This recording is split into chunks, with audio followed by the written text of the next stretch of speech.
네, 친구 안녕하세요.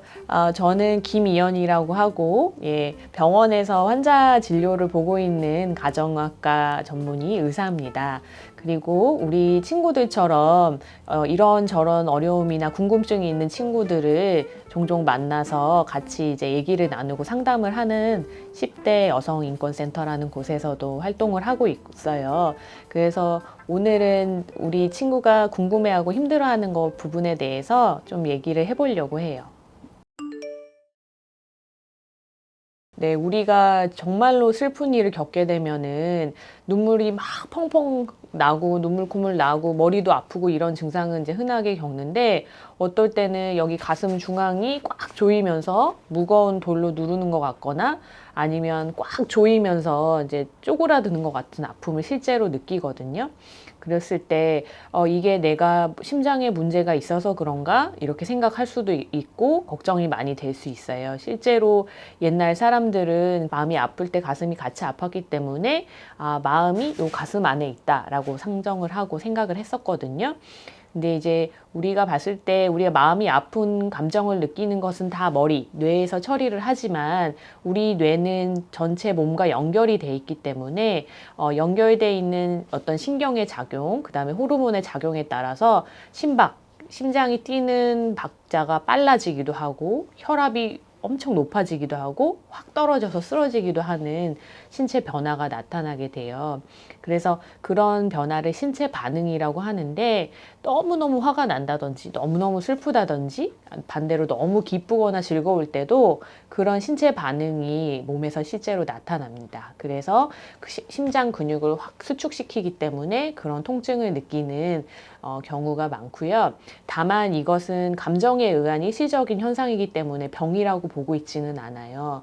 다만 이 증상이 너무 자주 나타난다. 별로 슬프거나 힘들지 않은데도 두근두근하거나 가슴이 아프다. 이거는 병일 수가 있거든요. 그래서 그럴 때는 진료를 받아보시는 게 좋고요. 마음이 아플 때 가슴이 아픈 거는 자연스러운 신체 반응일 수 있다. 우리가 정말 잊고 싶은 기억이 만들어지는 경우가 있어요. 그럴 때 흔히들 말하는 트라우마라고 하는 잊고 싶은데 자꾸 생각이 나고 잠을 자면 꿈으로 나타나고 하는 충격적인 경험들을 살면서 할 수가 있거든요.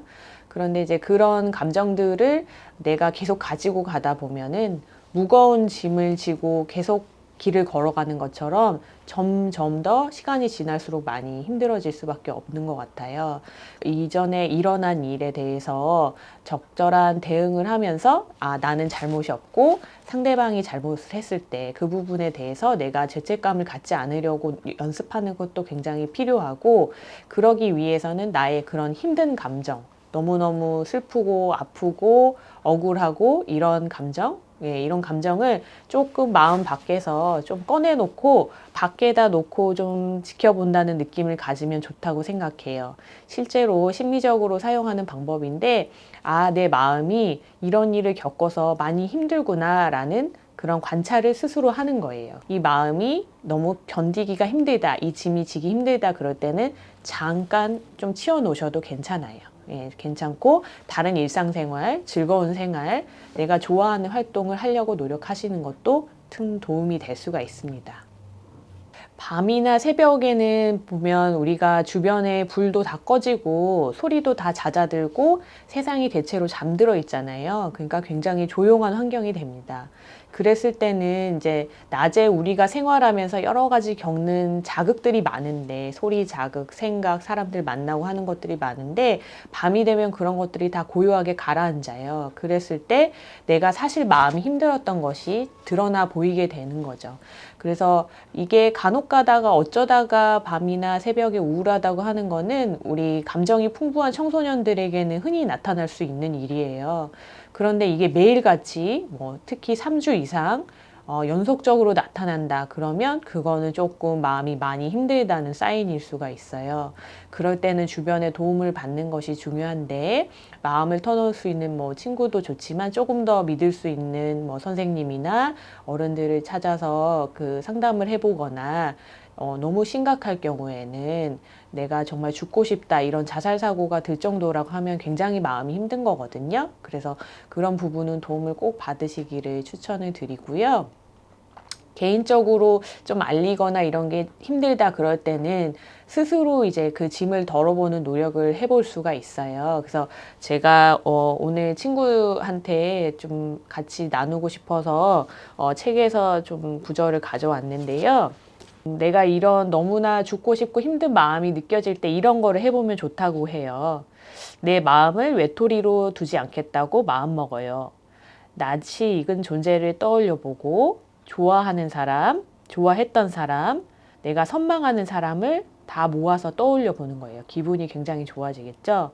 그리고 내가 좋아하는 캐릭터, 동물, 인형 이런 걸 떠올려 보는 것도 굉장히 도움이 되고요. 그런 것들이 내 마음을 좀 단단하게 지지해주는 그런 자원이 된다고 해요. 그리고 아까 말한 것처럼 이게 나 혼자서는 견디기가 너무 힘들다 이런 느낌이 드실 수 있거든요. 그럴 때는 상담을 예약하고 준비해서 실제로 한번 받아보는 것도 굉장히 기분이 좀 뚫리는 것 같은 느낌을 받으시기 좋고요. 요즘에 우리가 SNS도 많이 하니까 SNS를 통해서 나의 힘든 마음을 뭐 스스로 일기를 쓰듯이 활용해 본다든지 믿을 만한 친구와 공유해 보는 것도 저는 좋다고 생각합니다. 그러고 이제 내가 마음이 힘들고 슬플 때는 좀 심리적으로 약해진다고 느끼잖아요. 그럴 때 조금 좋지 않은 의도를 가지고 접근하는 사람들이 있습니다. 그럴 때는 좀 조심하면서 이 사람이 나의 약한 상태를 알고 뭔가 이용하려고 하는 거 아닐까라는 생각을 해보는 것도 나를 안전하게 지키는 데 도움이 될 것 같아요. 그래서 그런 과정을 거쳐서 조금 나를 이렇게 돌봐줄 수 있는 장치를 여러 가지 소소한 것들을 많이 가지고 있을수록 이런 마음을 스스로 극복하는 데 도움이 되고요. 스스로 극복하지 못했다고 해서 문제가 되는 건 아니기 때문에 충분히 그럴 수 있기 때문에 도움을 받으시면 꼭 좋겠습니다. 슬프고 힘든 마음, 가끔 죽고 싶은 마음 이런 게 드는 거는 저는 굉장히 인간적이고 흔한 일이라고 생각을 합니다. 그래서 나만이 겪는 일이 아니고 주변에 많은 분들이 겪어봤고 잘 이겨내본 일이기 때문에 같이 이걸 나눠서 꼭 도움을 받으셔서 잘 이겨낼 수 있으면 좋겠습니다.